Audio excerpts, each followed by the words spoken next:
Louvado seja nosso Senhor Jesus Cristo, para sempre seja louvado. Seja bem-vindo a mais uma catequese do Catecismo de São Pio X. Continuidade, então, ao estudo do Catecismo, nós vamos ver um novo tópico, que vai ser o tópico dos novíssimos e outros meios principais para se evitar o pecado. Nós vamos ver, então, que os novíssimos têm a ver com as realidades que vêm a nós logo após, então, a nossa morte, né, no corpo. Eu vou compartilhar a tela do computador para vocês com o Catecismo de São Pio X para nós vermos o que São Pio X entende por novíssimos. Capítulo 7º, então. O que se entende por novíssimos? Novíssimos são chamados nos livros santos as últimas coisas que hão de acontecer ao homem. Ou seja, no final da nossa vida terrena, vão acontecer algumas coisas que passa primeiro pela morte do corpo. Então, são as últimas coisas e as primeiras de uma realidade futura. Quantos são os novíssimos? Os novíssimos, ou últimas coisas do homem, são 4. Então, São Pio X vai enumerar 4 realidades que vão acontecer conosco depois da nossa vida terrena. Primeira coisa que vem é a morte do corpo. Depois, a realidade do juízo, que vai ser o nosso julgamento diante de Deus. E diante de Deus nós vamos receber a nossa sentença, que é o inferno ou o paraíso, de acordo com nossas obras. Então são as 4 realidades que nos vêm após a nossa vida terrena. E que São Pio X e a Igreja chama de novíssimos, que são uma novidade, né? Aquilo de novo que virá. Próxima questão, 967. Por que é que esses novíssimos se chamam últimas coisas que acontecerão ao homem? Os novíssimos chamam-se últimas coisas que acontecerão ao homem, porque a morte é a última coisa que acontece nesse mundo. É a última coisa que acontece no nosso mundo, é a morte. O juízo de Deus é o último entre os juízos que temos que passar. Aqui nesse mundo, muitas vezes somos julgados uns pelos outros, né? No entanto, o último julgamento, quem vai fazer é Deus. Então, a morte é a última realidade do corpo nesse mundo. O juízo é o último julgamento que nós teremos que passar. O inferno é o último mal que é onde sofrer os maus. E, por fim, o paraíso é o sumo bem que é onde receber os bons. São as realidades últimas, então, né? Cada uma dessas situações, apesar de ser novidades, novíssimas, são as últimas coisas que vão acontecer com cada um de nós. Questão 968. Quando devemos pensar nos novíssimos? Só na hora da nossa morte, quando estivermos próximo do nosso momento final? São Pio X diz assim que era bom pensar nos novíssimos todos os dias, principalmente ao fazer a oração da manhã, ao começar o dia. Pensar na realidade de que um dia vai ser o último, vai ser a tua morte, né? E com a tua morte vem o juízo e o teu destino eterno. Apenas acordados à noite já antes de dormir, de deitar, e todas as vezes que somos tentados a fazer algum mal, procurar pensar na morte e no julgamento, né? Porque esse pensamento é eficacíssimo para nos fazer evitar o pecado. E o pecado é o que pode nos privar, então, depois do paraíso, né? Que é a felicidade eterna. Então, São Pio X aconselha a todos nós a pensarmos nos novíssimos, nas últimas realidades da nossa vida, todos os dias, de manhã ao acordar, durante o dia e também na hora de dormir. Fazer o exame de consciência, pedir perdão a Deus e também diante das tentações, pensando na nossa morte, no julgamento, nós podemos evitar, por temor de Deus, os pecados que nós poderíamos cometer durante o dia, durante a nossa vida. Nós vamos ver a primeira realidade, então, na Sagrada Escritura. O que vem, então, depois da nossa morte? Eu vou citar para vocês aqui algumas passagens da Sagrada Escritura. Nós vamos começar com a realidade do julgamento particular, o juízo particular, que é o que passaremos cada um por nós, cada um de nós individualmente. É você e Deus. Não vai ter ninguém para te defender, nenhum amigo, nenhum pai, nenhum vizinho, para te interceder por ti. É você diante do teu Criador. Então, no Evangelho de Mateus, capítulo 12, versículo 36 a 37, Jesus dizendo, que é o próprio Deus, né? Eu vos digo, no dia do juízo, os homens prestarão contas de toda a palavra vã que tiverem proferido. Perceba que Deus vai julgar até as palavras, né? Não só os atos e as omissões, mas também palavras. Palavras vãs serão prestadas contas diante de Deus. E é por tuas palavras que serás justificado ou condenado. Pelas tuas palavras que você disse nesse mundo, no teu corpo, enquanto viveu aqui, você pode tanto ir para o céu como ir para o inferno. E a palavra de Deus é a palavra de Jesus. Portanto, vigiemos os nossos lábios, nossas palavras.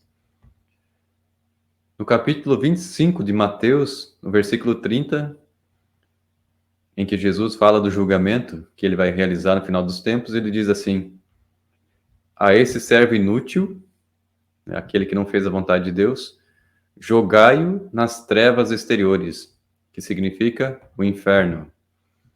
E ali, haverá choro e ranger de dentes, ou seja, sofrimento, arrependimento, remorso. Então nós vemos que depois da morte vem o julgamento, e ali o juiz vai dar o destino final de cada um. Nessas passagens, Jesus está dizendo alguns exemplos de pessoas que vão ser condenadas ao inferno. Na carta de São Paulo aos Romanos, capítulo 14, versículo 10. Por que julgas então o teu irmão? Ou por que desprezas o teu irmão? Todos temos que comparecer perante o tribunal de Deus. Ou seja, tema, você também está em dívida com Deus, portanto, em vez de você ficar julgando e condenando o teu irmão por algum comportamento, lembra-te de que você também vai ser julgado por Deus e a tua dívida para com Deus é muito maior do que aquela que o teu irmão tem para contigo. Todos vão comparecer e vão ser julgados por Deus no último dia, depois da sua morte. Primeira carta de Coríntios 3:8. O apóstolo Paulo diz assim: o que planta e o que rega são iguais. Cada um receberá a sua recompensa segundo o seu trabalho. E essa recompensa virá na outra vida. Vai ser o julgamento e Deus vai dar a recompensa. Se trabalhou bem, o paraíso. Se trabalhou mal, o inferno. Na carta aos Hebreus, capítulo 9, versículo 27. Como está determinado por Deus, né? Os homens morram uma só vez. Isso aqui é a palavra de Deus que comprova que não há reencarnação. A própria palavra de Deus está dizendo que o homem vem a esse mundo, vive uma única vida e depois será julgado e não verá novamente encarnar em outro corpo, em outros tempos. Morra uma só vez e logo em seguida vem o juízo, em que Deus irá julgar cada um de nós segundo nossas obras que nós tivermos realizados nesse mundo. Depois nós veremos a realidade do juízo, não só esse em particular, que acontece após a nossa morte, mas virá também um juízo universal no final dos tempos, quando Jesus virá para julgar as nações, toda a humanidade, inclusive os demônios. Evangelho de Mateus, capítulo 13, versículo 30. Jesus, Deus, diz assim: deixai-os crescer juntos até a colheita. Quem crescer juntos? Os bons e os maus, o joio e o trigo. No tempo da colheita, ou seja, no final do mundo, direi aos ceifadores, que são os anjos, arrancai primeiro o joio, ou seja, aqueles que vão ser condenados, e atai-os em feixes para queimar no inferno. Recolhei depois o trigo no meu celeiro, que significa o paraíso. Palavra de Deus, palavra de Jesus. Evangelho de Mateus também, 16, 27. Jesus novamente diz: porque o Filho do Homem, que é ele próprio, há de vir na glória de seu Pai com os seus anjos e então recompensará a cada um segundo as suas obras. É o julgamento, né? Julgamento universal, em que ele virá nas nuvens do céu para julgar os vivos e os mortos, e é o que nós rezamos no creio em todos os domingos na Santa Missa, que há de vir para julgar vivos e mortos.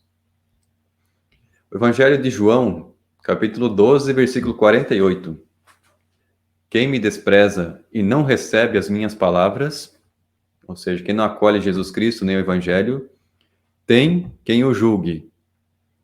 A palavra que anunciei, e essa o julgará no último dia. É diante da palavra ouvida e não obedecida que seremos julgados. Todos nós recebemos ensinamentos do Evangelho, da Igreja, e no último dia nós seremos julgados diante de Deus sobre essa palavra que nós praticamos ou não praticamos. Jesus diz que a palavra dele será o critério de julgamento. Apocalipse, capítulo 20, versículo 12 a 15. O apóstolo João então vai dizer assim: eu vi os mortos, grandes e pequenos, de pé diante do trono.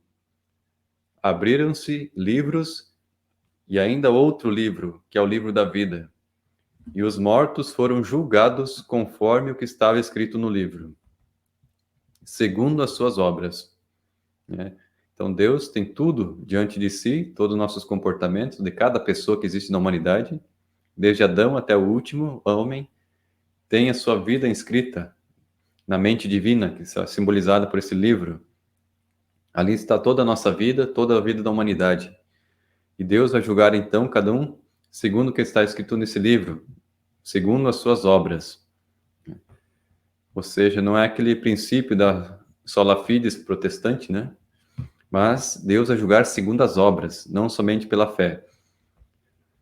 O mar restituiu os mortos que nele estavam. Do mesmo modo, a morte e a morada subterrânea, cada um foi julgado segundo as suas obras. O Apocalipse é um livro de revelação futura. Isso aqui ainda não aconteceu. Será depois do retorno glorioso de Jesus. Cada um será julgado segundo as suas obras no julgamento universal. A morte e a morada subterrânea foram lançadas no tanque de fogo. A segunda morte é essa, o tanque de fogo. Perceba que a Bíblia fala em duas mortes, né? A primeira morte é a do corpo, que todos nós passamos. No entanto, existe uma segunda morte, que é a morte da alma. Porque Deus é vida. E se a pessoa se afasta de Deus e renuncia a Deus, está fora de Deus, ela está numa situação de morte espiritual, é a morte da alma. Não significa que a morte será a extinção da alma, mas significa que a vida já não estará mais presente nessa alma, só o sofrimento, só a dor. Todo o que não foi encontrado escrito no livro da vida foi lançado no fogo do inferno, né? Então são sempre duas realidades eternas. Por um lado, temos o paraíso, que são salvos, é um destino eterno possível, e o outro destino eterno possível é a condenação eterna longe de Deus. São duas eternidades de alegria perfeita ou de sofrimento terrível, né? E quem vai ser então o juiz depois da nossa morte? O Evangelho de Mateus, capítulo 10, 28, diz assim, Jesus dizendo: não temais aqueles que matam o corpo, né? Qualquer pessoa pode cometer um crime e matar o outro, mas não podem matar a alma. Quem que pode matar a alma? Temei, antes de tudo, aquele que pode precipitar a alma e o corpo na Geena, ou seja, no inferno. O único que tem poder para isso é o próprio Deus, né? Nós seremos julgados e é Deus, então, quem vai determinar o nosso destino eterno. E a Sagrada Escritura vai dizer que Jesus é o juiz que nos fará o julgamento. No Evangelho de Mateus, capítulo 24, versículo 30. Então aparecerá no céu o sinal do Filho do Homem. Qual é o sinal de Jesus? A cruz. Vai aparecer no céu, isso no dia do julgamento. Todas as tribos da terra baterão no peito e verão o Filho do Homem, Jesus, vindo sobre as nuvens do céu, cercado de glória e de majestade.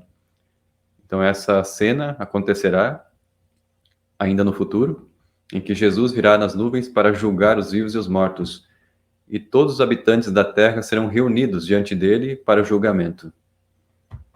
E como vai ser o julgamento? Nós vemos em Mateus 25, 31 a 41. Quando o Filho do Homem, Jesus, voltar na sua glória, e todos os anjos com ele, se sentará no seu trono glorioso, e todas as nações se reunirão diante dele, e ele separará uns dos outros, como o pastor separa as ovelhas dos cabritos. Colocará as ovelhas à sua direita, aqueles que vão ser salvos, e os cabritos à esquerda, aqueles que serão condenados ao inferno. Então Jesus, o Rei, dirá aos que estão à direita, que vão ser salvos: Vinde benditos de meu Pai, tomai posse do reino que vos foi preparado desde a criação do mundo. Porque estive com fome e me deste de comer, estive com sede e me deste de beber. Era peregrino e me acolhestes, nu e me vestistes, enfermo e me visitastes. Estava na prisão e viestes a mim. Os justos lhe perguntarão: Senhor, quando foi que te vimos com fome e te demos de comer, com sede e te demos de beber? Quando foi que te vimos peregrinos e te acolhemos, nu e te vestimos? Quando foi que te vimos enfermo ou na prisão e te fomos visitar? Responderá o Rei Jesus: Em verdade vos declaro, todas as vezes que fizestes isso a um destes meus irmãos mais pequeninos, foi a mim mesmo que o fizeste. E ele se voltará em seguida para os que estão à sua esquerda e lhe dirá: Retirai-vos de mim, malditos. Ide para o fogo eterno destinado ao demônio e aos seus anjos. São os cabritos, aqueles que não fizeram a vontade de Deus.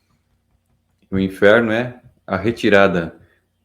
Deus está expulsando essas pessoas da sua presença. Portanto, a vida já não está mais presente com essas pessoas. E está dizendo aqui que o fogo é eterno.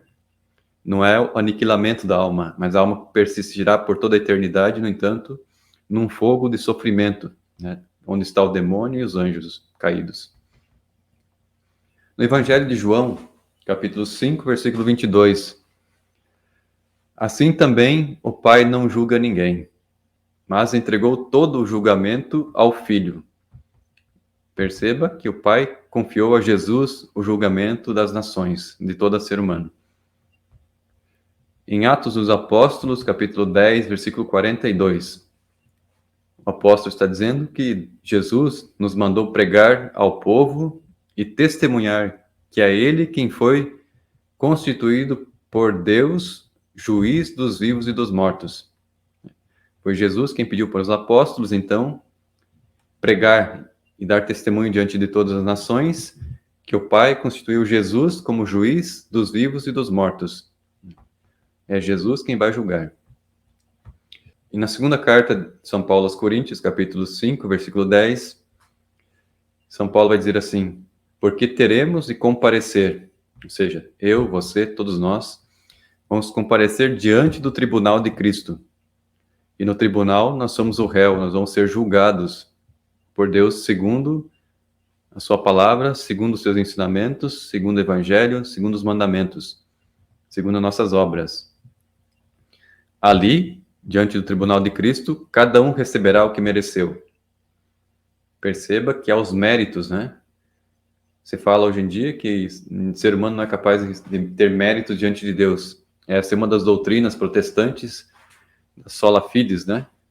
Que basta ter fé para ser justo, para ser salvo. No entanto, a palavra diz que ali cada um receberá segundo o que mereceu, segundo o que produziu de bom ou de mal. Aqui a palavra diz: conforme o bem ou o mal que tiver feito enquanto estava no corpo, ou seja, nessa vida, desde o nascimento até a sua morte.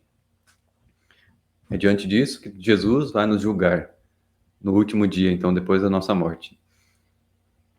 E hoje nós vamos ver somente primeira realidade, que é a realidade do céu.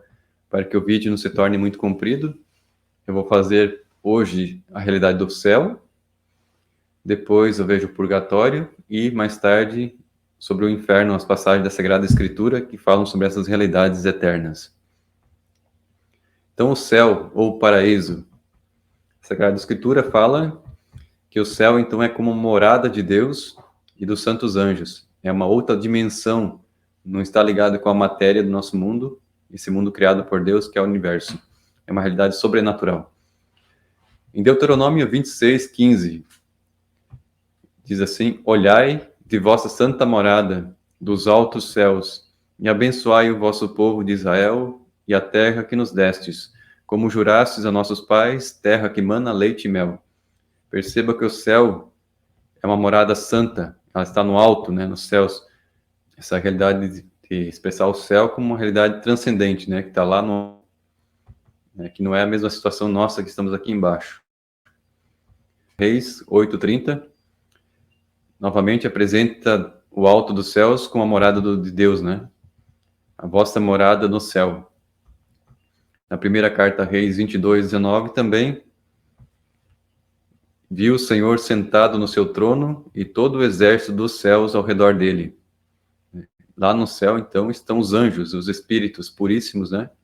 Junto com Deus, não são constituídos de matéria como nós. Está lá no céu, é uma outra dimensão, né? A dimensão espiritual.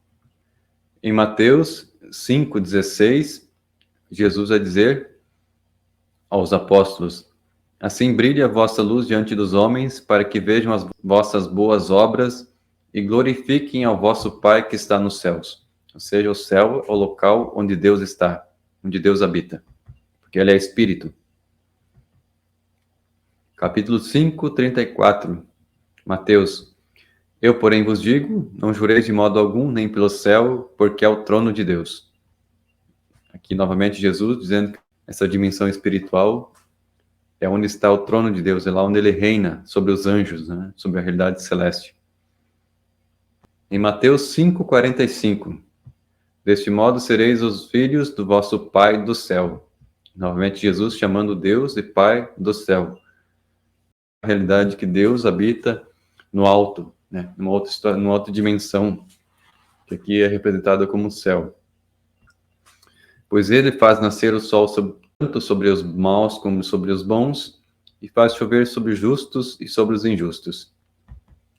Mateus 6:9, em que Jesus ensina a rezar o Pai Nosso. E Jesus fala: Pai Nosso que estais no céu. Então o céu é a realidade transcendente onde Deus está. Também, Marcos 12:25. Na ressurreição dos mortos, os homens não tomarão mulheres. Ou seja, depois da nossa morte, lá no céu, não vai haver mais casamentos, não vai haver mais constituição de famílias, não vai ter mais a geração de filhos, portanto, não haverá mais a mesma questão que aqui existia na carne, no nosso mundo.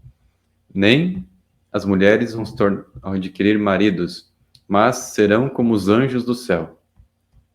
Então, não vai ser mais necessário gerar filhos, né? Vai ser no céu, então é essa realidade que tem lá os anjos, e o ser humano também vai participar dessa realidade espiritual. Em Atos 7:49, o céu é o trono de Deus, é onde Deus reina, governa o universo, né? E a terra é o escabelo dos seus pés, ou seja, ele tem domínio também sobre a terra.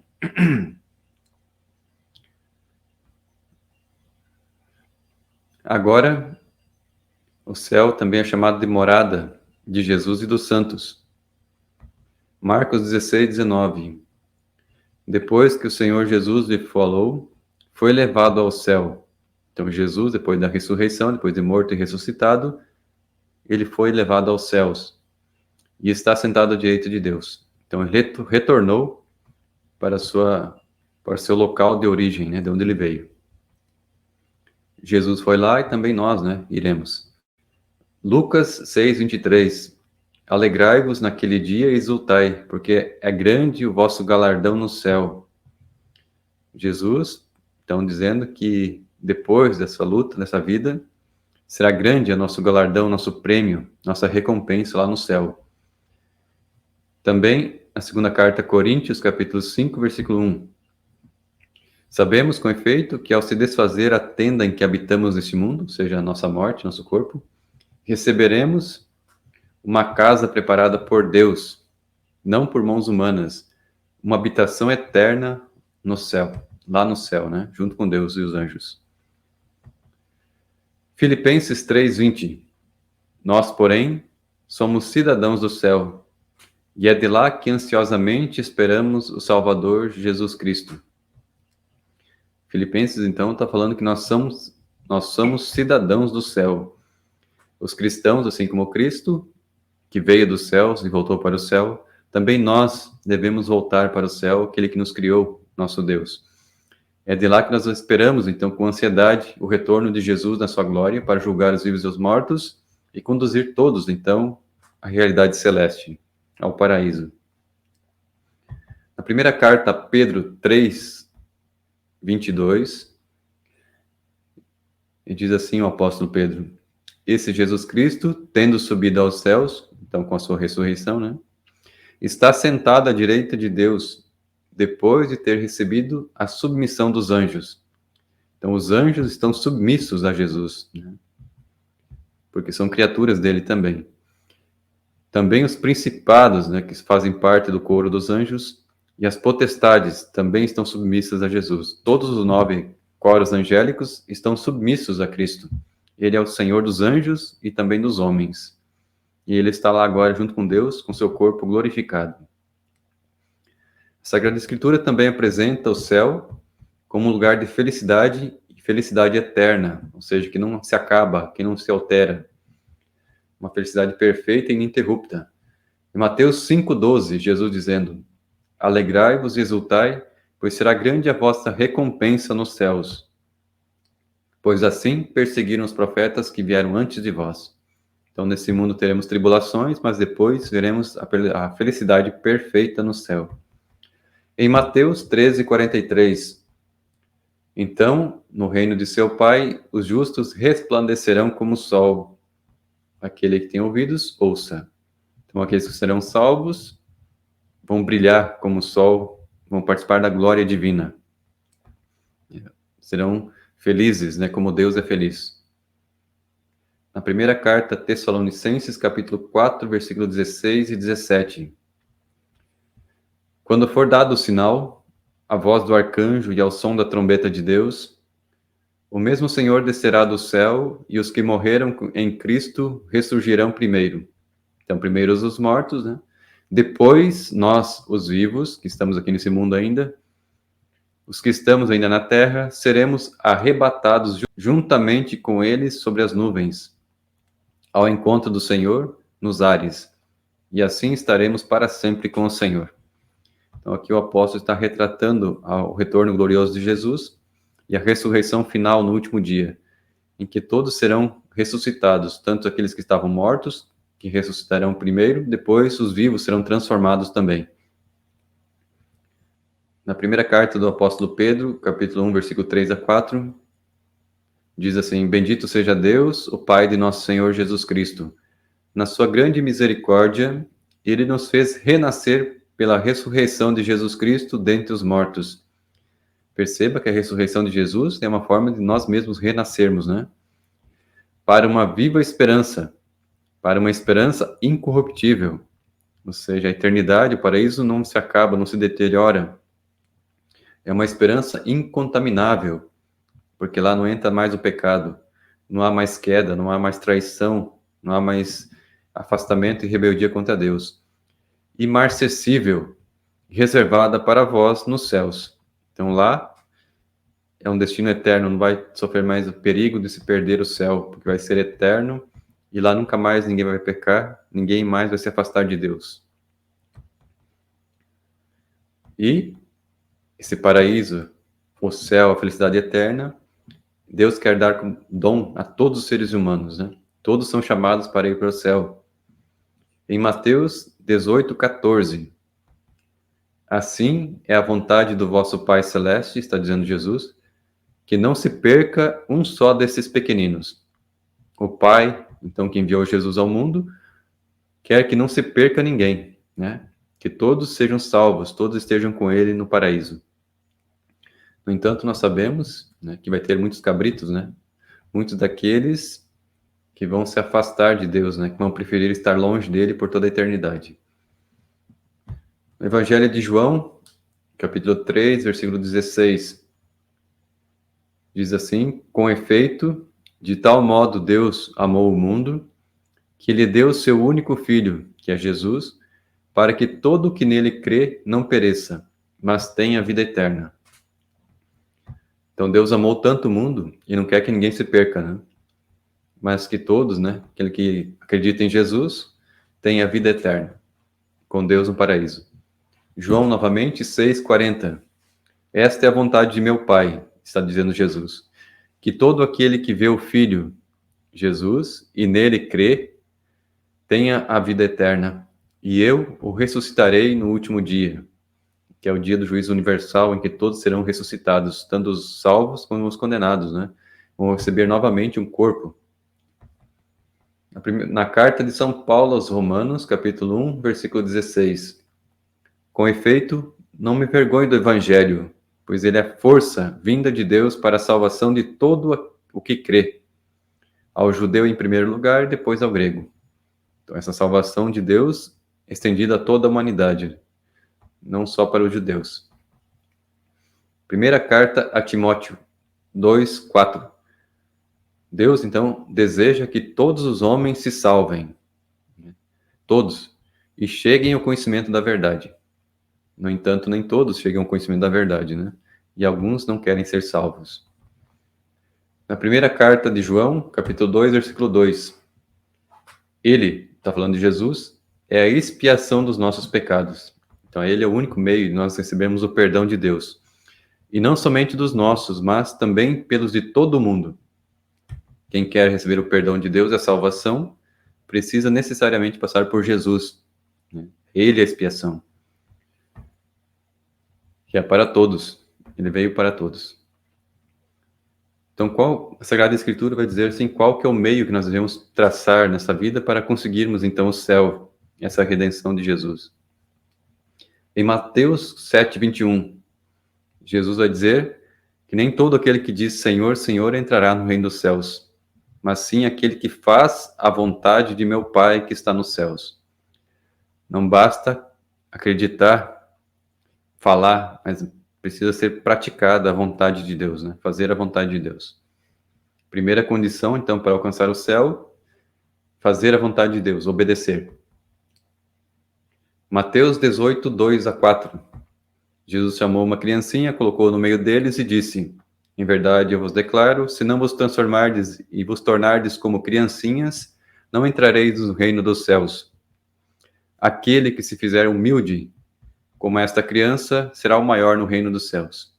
Segunda condição, então, primeiro, obediência. Segundo, humildade. Né? Ser pequeno, ser humilde, para entrar no reino de Deus. Depois, Mateus 19:17. Por que me perguntas a respeito do que deve fazer de bom? Só Deus é bom. Se queres entrar na vida, se salvar, observa os mandamentos. Mais uma condição de Jesus. Primeiro, obediência, depois, humildade e agora, obediência aos mandamentos, para se salvar. Marcos 16:16.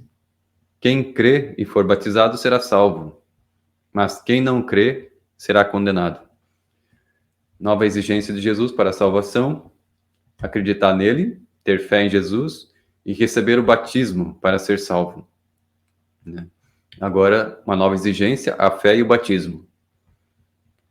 Então, e quem não acreditou em Jesus, quem tem outras crenças, quem ouviu o Evangelho e não acreditou, será condenado. Mais um trecho do Evangelho, João 8:51.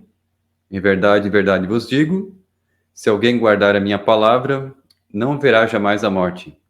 Mais uma condição, guardar a palavra de Jesus para ser salvo, para não ir no inferno. guardar a palavra dele, não só conhecer na memória, mas praticar, obedecer, né? Como ele já havia pedido antes. Romanos 2:13. Porque diante de Deus não são justos os que ouvem a palavra da lei. Não basta ouvir e na missa e nos cultos ler a palavra de Deus, a Bíblia em casa. Não são justos por causa disso. Que também os demônios conhecem a Bíblia, conhecem de cor, muito melhor que nós. Mas serão tidos por justos os que praticam a lei. Ou seja, os que obedecem, os que põem em prática aquilo que Jesus ordena. Então essa é uma das condições para receber a salvação eterna. Pôr em prática, obedecer. E como é que aconteceu a abertura do céu do paraíso, então? A Sagrada Escritura vai falar que é próprio Jesus quem é o meio, então, para entrarmos no céu. 18, Evangelho de Mateus 18:11. Porque o Filho do Homem, Jesus, né, veio salvar o que estava perdido. Então é Jesus quem vai salvar, é o Salvador. Efésios 2:18. Porquanto é por ele, Jesus, que ambos temos acesso junto do Pai, num mesmo Espírito. Jesus, então, é o caminho de salvação, né? E, por fim, a última passagem da Escritura que fala sobre o céu. Com certeza deve haver muitas outras, né?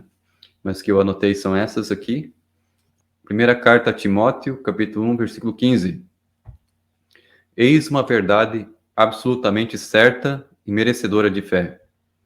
Jesus Cristo veio a este mundo para salvar os pecadores. Ele é o Salvador, dos quais eu sou o primeiro. O apóstolo Paulo se reconhecendo pecador que foi salvo por Jesus. Só complementando então a nossa reflexão sobre os novíssimos, né, que é a morte, juízo, inferno, o paraíso. Qual é o nosso destino então das almas após a morte? Retomando algumas reflexões, a obra de cada um será provada pelo fogo. No Evangelho, a verdade afirma que se alguém tiver proferido blasfêmia contra o Espírito Santo, não lhe será perdoado nem nesse século, nessa vida aqui na carne, nem na futura. Significa que pessoas vão receber o perdão, então, na hora do julgamento, né? Por essas palavras, se dá a entender que algumas culpas serão perdoadas no presente século, ou seja, hoje, nesse mundo, e outras, ao contrário, será no século futuro, que são aqueles que vão passar pelo purgatório. O Papa Inocêncio IV escreveu, então, esses trechos que eu vou ler para vocês aqui. Com aquele fogo transitório, está falando do purgatório, de fato, certamente são purificados os pecados, não todavia os delitos ou mortais que não foram perdoados antes mediante a penitência. Ou seja, no purgatório vão ser purificados os pecados veniais. E também aquelas penas, daqueles pecados graves que nós cometemos, pecados mortais, que não fizemos a penitência perfeita nesse mundo, né? Nós teremos que pagar, então, essa pena depois, no purgatório. De outro lado, o apóstolo afirma que a qualidade da obra de cada um será provada pelo fogo, e aquele cuja obra for queimada receberá a punição, mas ele mesmo será salvo como através do fogo. Ou seja, aquela pessoa que não tem a santidade perfeita, né, cometeu pecados, vai ter que pagar a pena de purificação depois no fogo do purgatório. Também os gregos, que são os padres orientais, segundo se diz, creem e afirmam segundo a verdade e sem nenhuma dúvida que as almas daqueles que receberam, mas não cumpriram a penitência, ou seja, foram confessar, pediram perdão, mas não cumpriram a penitência, né? Não fizeram a penitência para reparar o dano causado, ou então os que morreram sem pecado mortal, ou seja, em pecados veniais ou de pouca monta, são purificados depois da morte e podem ser ajudados com as orações de sufrágio da igreja. Novamente, aquela doutrina do purgatório para purificar quem não realizou a purificação perfeita nessa vida, dos pecados veniais e da ausência de penitência perfeita, né? E, no entanto, outra realidade que o Papa está dizendo aqui, essas pessoas que estão no purgatório receberam a sentença no juízo particular, do período de purgatório pode ser ajudado pela igreja que está aqui nesse mundo, a igreja militante. Nós podemos oferecer orações e sacrifícios para aliviar as penas do purgatório e liberar as almas antes do tempo da sua sentença. Segundo a tradição da igreja, né, e a autoridade dos santos padres, o denominamos purgatório. Então o Papa está nomeando, né, tornando pública esse nome purgatório para essa situação de fogo, de purificação depois da morte. E ele está proclamando esse dogma, né, por toda a igreja, que queremos, então, ele diz que de agora em diante seja por eles chamado com esse nome. Todos chamem, então, esse período de purificação no fogo depois da morte de purgatório. É provisório, né?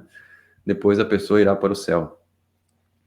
Se alguém, pois, sem a penitência, morrer em pecado mortal, sem dúvida alguma será atormentado para sempre pelas chamas da hiena eterna, inferno. Sem arrependimento, sem confissão, sem reparação, morte, condenação eterna no inferno. Então essa é a primeira complementação dos padres da igreja. E ele vai fazer uma pequena reflexão sobre o céu, que é o que nós estamos vendo hoje. A Bíblia ensina que o céu é o lugar onde Deus habita, com os anjos. É o destino final de todos os que amam a Deus. É impossível imaginar como é o céu, porque é tão maravilhoso. O céu é um lugar além do nosso mundo, onde Deus reina. Não é o céu azul acima de nossas cabeças, nem o espaço, onde ficam as estrelas. É uma dimensão espiritual, onde o Espírito reina.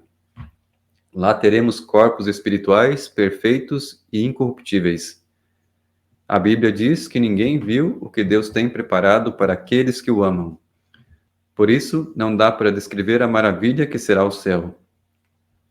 Mas a Bíblia nos dá uma ideia de como será. Jesus descreveu o céu como uma grande festa, com muitas pessoas felizes e unidas. No céu não haverá mais tristeza nem sofrimento, porque o pecado não entra lá. É um lugar de grande alegria, sem morte nem medo. A Bíblia diz que o céu é infinitamente melhor do que tudo o que imaginamos. Nosso mundo é apenas uma sombra muito vaga da glória do céu. O céu é tão maravilhoso porque Deus está presente. Sua glória ilumina tudo.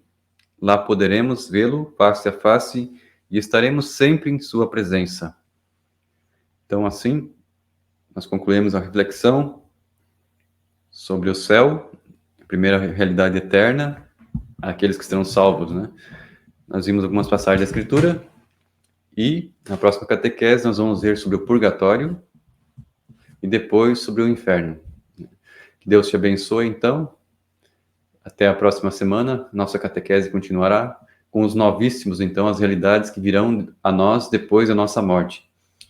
Quem morre é o nosso corpo, a nossa alma é imortal.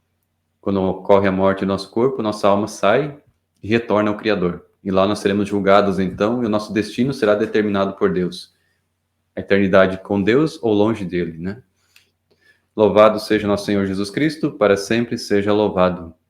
E sua mãe Maria Santíssima, com seu castíssimo esposo São José. São Pio X, rogai por nós. Em nome do Pai, do Filho, do Espírito Santo. Amém.